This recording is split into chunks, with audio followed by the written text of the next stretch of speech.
So what called you to come here today? So many things. It's for us. It's been a long journey of progression, going more deep, connecting more to people, learning more things.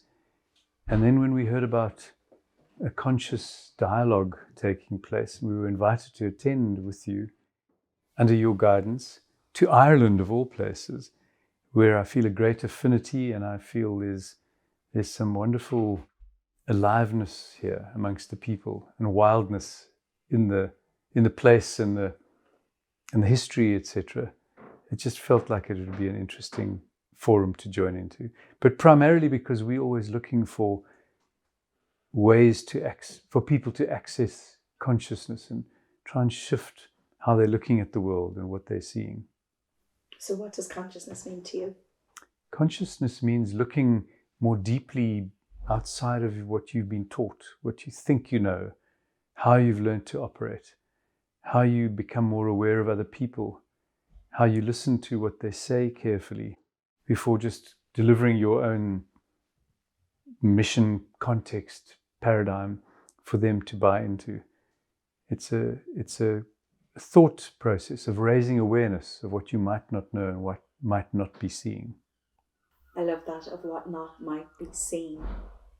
One of the intentions of the dialogue code is to raise the awareness to the invisible that's not seen.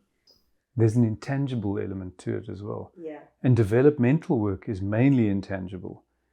And that's where most people go wrong. They look at things externally, make external decisions, and don't look at the intangible, unseen elements that are the drivers. Emotions, energies, belief systems, approaches, attitudes are all the things that make us human beings who do well or don't, or thrive in life or don't. Can I ask you about the intangible when you came to Ireland? Because people often talk about these intangible elements that are here. Some are very tangible, and you touched on them last night, but there's also intangible elements that, what I suppose I would say is that we can feel it, but we're not sure what it is, or what is it. Can you talk to me? How would you feel about that? I'm not sure what it is, because we haven't immersed ourselves enough here. I mean, I have told you, I've been in the past, I used to come here in my previous business, which was in the wine trade. And I've always loved the energy of the Irish people and the enthusiasm. There's a terrific enthusiasm for people and for life and for connecting. And I very seldom sat down in a pub or had a lunch when I was on my own doing some work, and somebody would talk to me. Somebody would say, "So where are you from then?" Excuse the bad Irish accent. And we would start talking. And I love that. We're pretty engaging as a South African nation too, so I felt very at home doing that. And perhaps it's the, as we drove down from Dublin, and this is really an honest perspective, it was almost more industrial than we'd expected. We were looking for more wildness until we got down here. We went south of Cork. We started feeling different elements and aspects. And so I think it might be in that. And in too many societies, it's not visible anymore. It's kind of the new way of doing civilized cities is, 15-minute cities, concrete jungles, and electromagnetic frequencies. And that's not humanity. It's not who we are. And I think the Irish are in touch through your folklore, your songs, and your poetry that was so beautiful for us to be part of. That's still alive and rich, and you really must keep nourishing and nurturing that. Yeah, I feel like, in the East, the wisdom and the teachings were passed through word from the monks down, and it was an apprenticeship through word and verbal. It wasn't read from a book. Each master teaches the next.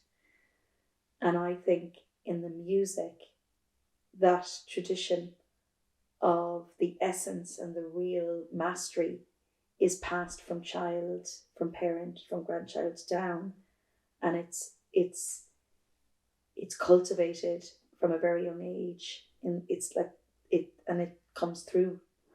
It's consciously embedded into people. That's exactly And it's what also, I think, more integritous than the written word, because the Bible's been changed by every third king that came along and wanted to, and religions get changed by people who want power. And whereas in Africa, they have the history keepers, and the last of the most famous ones from South Africa was a man called Krida Mutwa.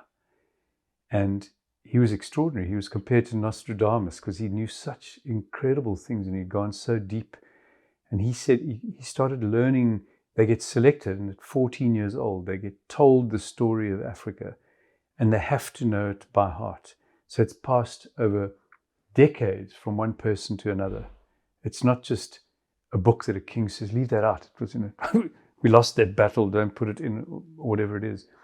And so that's a really authentic way of passing on information. And much of that's missing in this world. But the traditional musicians in Ireland, in essence, and they tend to live in the wild, in the country, Yes. And what I've noticed when we bring the musicians into the room, into the space, part of the dialogue, it shifts the conversation. It actually helps facilitate the deeper consciousness activation. You just cannot. It's like it lifts you from the inside. I don't know, did you experience that when Coy played last night? Categorically. So what happened when you heard Coy play? Well, I went up and spoke to her, and I complimented her on the depth that she went to and the access that she has to another place when she spoke, and I recorded that. And I went and asked her afterwards if I could have permission to use it elsewhere, because what she said was really deep and meaningful, and she's young. Very young. And that's incredible. But that's what comes from the essence of what's really there, what's in the earth, what's in the field, in the nature of man, that hasn't been suppressed, tainted, manipulated, and basically destroyed by modern society, all wanting us to go down certain roads that are generally to do with industrialization and mechanization and money and now new technology. That's not what suits humanity. It's about each one of us and how we become the best we possibly can. And that's our mission. We have to get humanity back at the fore in everything we do. We query that all the time. Every time somebody talks about another intervention, as they call it, firstly, we tell them we don't want to intervene in anything, firstly. And secondly, we tell them that the tech is not going to solve anything until the human beings are attended to, the essence of humanity of each person, because that's what it's about. And external technology or AI, they're just robotic, programmed electronic technological devices. They're not magical creatures who can do stuff that a song or a poet who's actually engaged in the earth and the sense of what's really there can do. So this idea or this thought that I have, that I believe our culture, our folklore, our music, our song, can be a vehicle and a portal to support deeper dialogues and support all of us to access a deeper sense of what we're here to be. Undoubtedly. Do you think, what are your thoughts on that vision I have? I love your vision. I love your thoughts about the Irish community around the world. Your key challenge is going to be how you galvanize them to start believing in the mysticism of being a fully fledged human being, for want of words, and coming back to their roots. And maybe a suggestion is that some of the younger musicians might do it more effectively than the older ones. And it's not because the older ones must be part of the situation, and I hope they forgive me for saying this, but the youth are where the new, fresh vibrancy comes from. And the elders often sing of trauma in the past. And I wouldn't promote that. You know, when we spoke, I said to you, there's trauma in every country in the world. And the more energy we give that trauma, the more it stays alive. But if we look at how we can move beyond that, how we can use the ebullience and hope of youth with their understanding of the past, but looking beyond that for new and better ways of being, they can do that for you. And actually, if you go in under the songs, I see a need for love. Categorically. Yeah. So I think it's that rather than highlighting the trauma. And it's like, what I see is in the songs, that the song's voice, that is the deeper desire, but we can't actually express it because we don't know how. We don't have the tools. And what I would love to facilitate in the work I'm doing and the code is doing is to facilitate the tools to be able to access that without numbing out, and facilitating a space to be present, and that there's a power in going through the suffering, that there's a true freedom that can come from that. Possibly. I still think hope and positive approach is better. Have a look. I think you're right. Have a look at what's been, but don't give it energy and healing. The people who are here now didn't experience that. They don't have to be, they can be made aware of it. Yeah. But people need hope and belief that their lives can be better, that their lives have opportunity to express their full selves. And so you've got to be cautious about going too deep into the trauma and saying you're traumatized as well. Because yes, we carry it in DNA and family history, etc. Yeah, but it doesn't have to if you don't energize it, yeah, it moves on. Yeah. As a white male South African, I'm not going to apologize for the past because I was a little boy in that, and yes, it happened, but I'm not part of it. And I have looked very, very hard at who I am and trying to work all the time on becoming more loving and compassionate and understanding and integrative and accepting of people everywhere. It's the work we do everywhere. And so I'm not going to apologize for that. Yeah. I'm sorry it happened, but it wasn't. Yeah. I don't have to pick up that trauma. No, and it's less about apologizing. It's more, though, if there's threads. So if I speak about my own experience, okay? So it's like if there's threads of previous experience that is playing in my being, in my interactions, how is my way of being? So what I got to observe myself in my own family line, from a family of, alcoholism and suicide and, complexity, the dark side of Irish culture. Of every culture. Yeah. And what I saw was that was playing out in my life in different ways, unconsciously. So how it played out for me was I was a workaholic, and rather than kind of feel certain things from my childhood and things like that, I just pushed it away. So it's more about, so when I looked at my way of being in the world is very different from, when I was 36 to 46. My whole reality has shifted. And what I got to see actually was actions my mother did, actions I saw my grandmother do, their frustrations that I witnessed actually were my lived experience, even though I did everything in my power to ensure they wouldn't be. And then to my disbelief, they became my reality. Couldn't believe I, as someone who had worked extremely hard, 4 years ago was the most disempowered, depressed mother at home with 4 small children, feeling powerless, trapped at home is how I felt. Perhaps there could have been a different way through it. And I think that's the message that needs to be given to people, because you can choose to not take on those things. If you think about it, your parents did the best they could with the tools they had. Absolutely. As horrendous as it may be in anybody's situation. But if you don't allow that or take on that energy as your trajectory as well, and we teach people to look at it and say, that is not me. I am here to make choices for myself, to look deeply at other ways of being, other ways of looking at the world, other ways of creating something new. Yes. That's more where we need to take the world, I think. 100%. If I had had that educational experience to make sense of That's the problem. Of my experiences, lived experience that happened when I was very small, and if someone had facilitated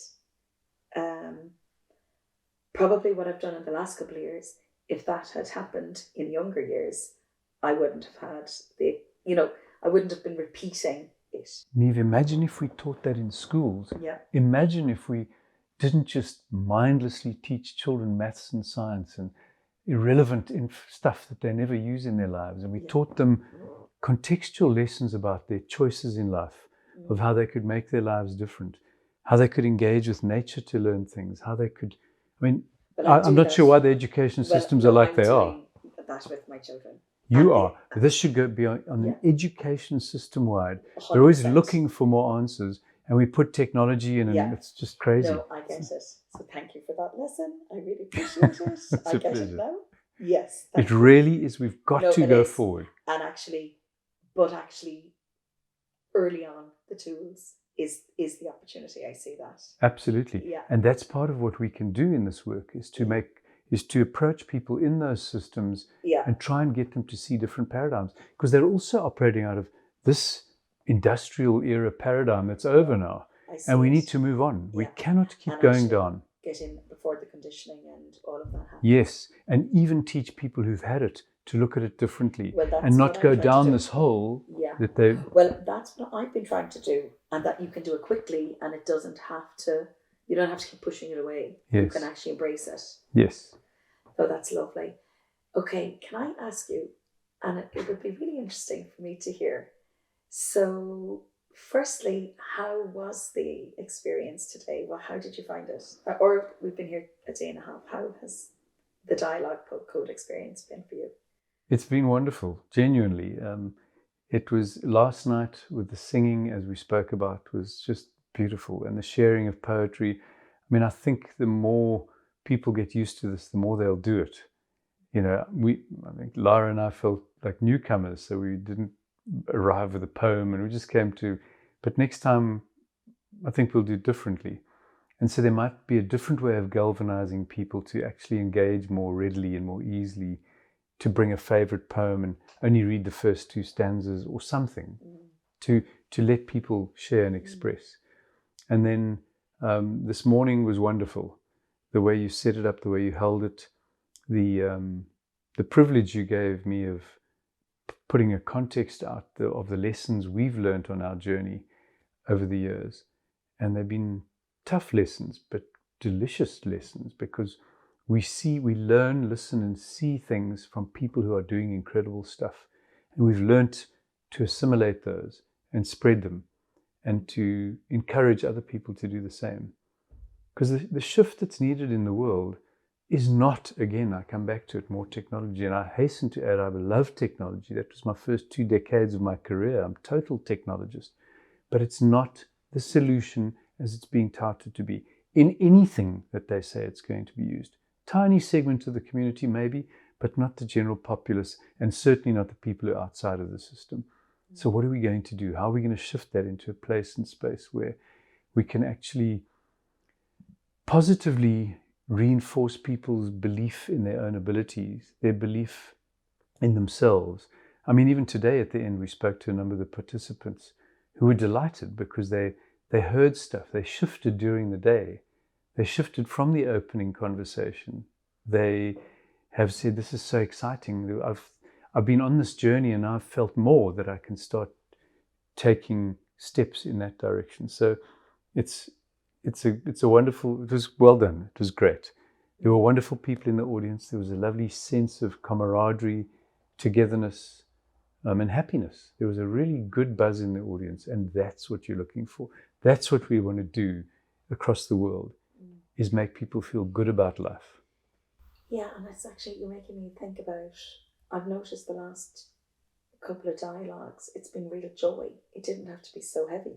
It mustn't be heavy. But maybe it was where I was at. Sure. It was where we take ourselves everywhere. Yeah. And you're now ready to do that and to guide other people to say, guys, we know this is how do we move on from here? Let's play. The word play, the word delicious, the word energy, the word fun. Yeah. We had fun today. Yeah. And that's a different energy that people go home with. How did you find throwing the stones into the pond? How was that for you? It was wonderful. We do that kind of work often, but it was a great. I have some personal things that are, and funnily enough, in someone who's worked for so long on himself, I still get anxious. And Lara and I are trying to work out why I get anxious. I think it's my anxiety about the world. That's what I felt today, and my desire to make things happen. That I'm anxious that I can't do any more in a day. I'm already way past my limit. And I've got to find ways to back off from that and drop that anxiety on the behalf of the world, because I can't change that. And it was really lovely to throw that into the pond. Great. And say, just give me the peace and the courage to. And it was a lovely exercise. Again, if I may say so, the globe is that. But the place to do it is in areas where there's a people and the country are more in touch with their indigenous selves. 100%. Africa, India, the Aborigines, the people who've been violently suppressed by this Western culture that has dominated and thinks it's so special and doesn't listen to those people with all their beautiful wisdom and integration with nature.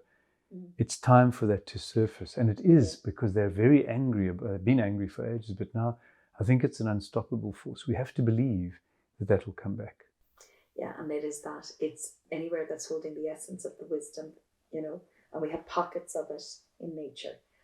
So it's lovely that you got a little nugget of wisdom. So it was personally valuable. And do you think, from what you observed, was it valuable for the leaders and the organizations? Did you feel there was a shift for them and that it might ignite something? Did you see any potential there? Well, the few conversations we had, yes, they verbalized they felt things, but I think just even the way everybody walked down, the intention they carried, the way they, not somberly, the way they participated so fully, everybody. There wasn't one person. You often get people who kind of don't do it properly, but everybody engaged. And that's all you want. Engaged in the process. And then things will happen for them or not if the timing's right. Yeah, that was very interesting for me as well. And I've changed a few things with coming into the room. So I've been stronger on calling things out, coming in and naming things, and that's taking courage to do that. So that's interesting though, because I actually haven't had space to reflect on it yet. You were very strong today. You were nice and centered, and your openness, even at the end, making public statements about not doing this for free. Again, that's very important. There's got to be an exchange of value. It can't be a one-way thing. And when you get exchanges of value, you get an energy, and you get a cycle of energy. Yeah. And we've seen that the more you give, the more you receive, 100%. But it can't be just unfettered giving, because then you're draining yourself. 100%. And so that was a big statement you made today, and you have to abide by it. What was your favorite moment of the day, of the 2 days? There were many. I really enjoyed addressing everybody and the response that came back, because you can often stand up and say things and there's no response whatsoever. You must have had that, and you never know whether anyone's buying into it or saying what a Burke or. And there was it's very tough, but there was a lovely immediate response, and it set the tone, and so it was a master move of you to do that, to put the two different views up front and allow that context to present itself to start with, and then to proceed from there. Everything I've said, and I'm not dismissing any system, even though we believe in capitalism, but it's just got so dominant and extractive that it needs to rein itself in and tone itself down and engage more deeply in what else is there. Otherwise, it's going to destroy itself. It's going to eat itself if it hasn't already. And you had a few moments. Give me one or two of the other moments, even one other moment. It was such a rich day. I couldn't single them out. I loved walking down to the pond. It's also a different, more refreshing approach. I like this. Your support that you get from Katrina is fabulous. That's really meaningful. So I watch those kind of things more. But again, the engagement of everybody in every session in the paperwork and the way they went about it, and all the tables we sat at, they were passionately debating and sharing and processing. It got them engaged. So the whole, it's difficult for me to pick apart because the day was a full, rich day. Yeah, lovely. And you could feel it on the I was going to say contestants, on the participants afterwards, because they verbalized it too, and they left with energy. Yeah, and the ceremony of lighting the lights is to light their light and to go out with that light shining. And I felt that happened, and it was a shift that had happened in the middle of the day, because it felt like it was more embedded. Because sometimes I've done that at the end. But that was my favourite moment. And your song. You actually reminded me when I heard the song. Yeah, I mean, what a wonderful world. It's my theme song. I've used it for years in presentations to remind people that it is a wonderful world, despite the issues and challenges and fragmentation and etc. that we face. That if we stop and think and listen and watch nature and engage differently, what a wonderful world we live in. So I just want to say thank you, Gary, because when I met you in November, I'm always curious about different teachers or curious about people that are thinking and doing things differently. And I could see immediately when I met you that you were, both of you. And then I loved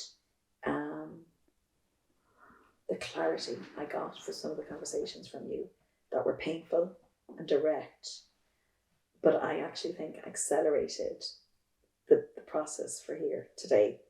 We've loved it, and we'd love to be part of where you're going to in the future in some way. Oh, thank you. And philanthropy, we coming in under doing dialogues with philanthropists that passionately care about doing something, but just need a slight shift in the way they're doing it, I think could have profound impact. It might be more than slight. Honestly. I know. Again, there's a huge shift that needs to take place. I'm setting that intention in this conversation that what I would love to see happen is that we have 22 rooms.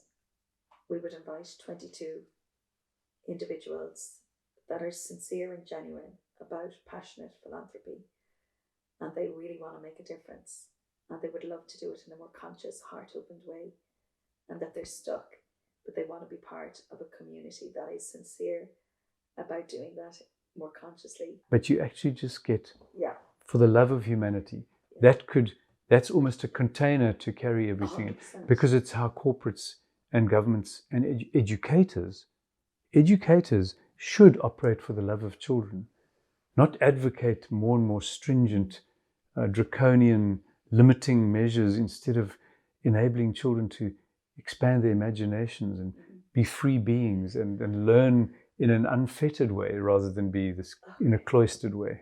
From here with joy.